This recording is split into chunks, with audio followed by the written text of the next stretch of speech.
So I want to come back around to something that happened about a week ago. And frankly, it pissed a lot of people off.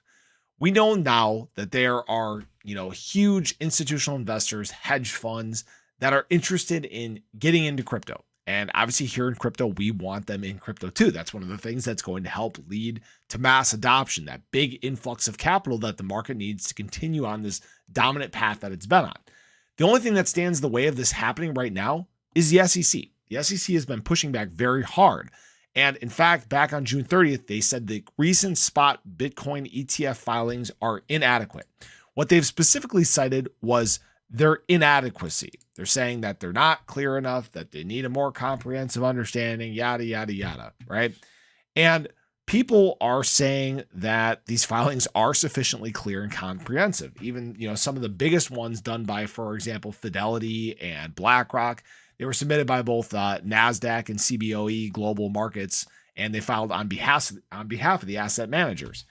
Now, what we've seen at the same time here too is BlackRock is essentially delayed their rebid for their Bitcoin ETF. And there's a couple theories behind this. One is that might have already refiled, but there's a delay in updating on the NASDAQ website. The second one, which a lot of people seem to agree with, is that it revolves around the inclusion of more surveillance sharing agreement details. While other firms merely replaced crypto exchange with Coinbase in their filings, the Wall Street Journal's report hinted at the SEC staff's desire for clarity and comprehensiveness.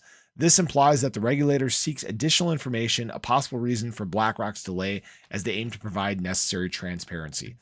It's truly just all a big game, guys. It is 100% a big game. And right now, it's a question of who's going to win that game. Obviously, the SEC seems very hell-bent on keeping a lot of that big money out of crypto at this time. I'm not sure why that is, whether it's to try to squash crypto or gain more control in some sense or the other. But what we're seeing is this repeated banging against the wall when it comes to these large entities.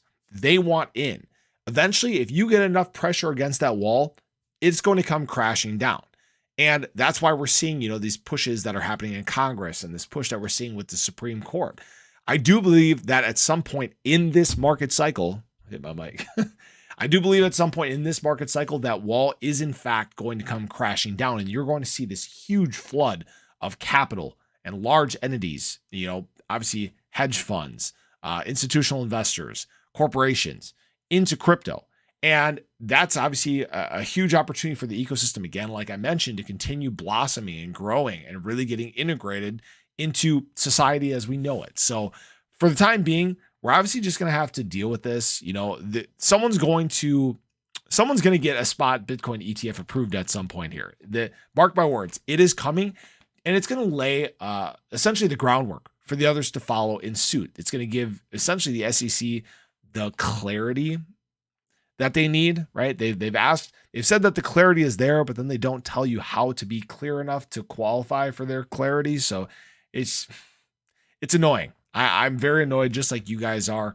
But know this: these short-term setbacks that we're facing right now with the SEC, the big pushback that's happening there, it's not going to stop crypto. Remember, crypto is bigger than the US, and eventually the US is going to fall in line with what everybody else is doing.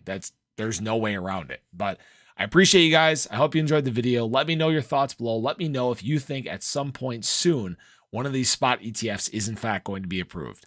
I appreciate you guys. Have a great day, and I hope to catch you in the next one. Take care.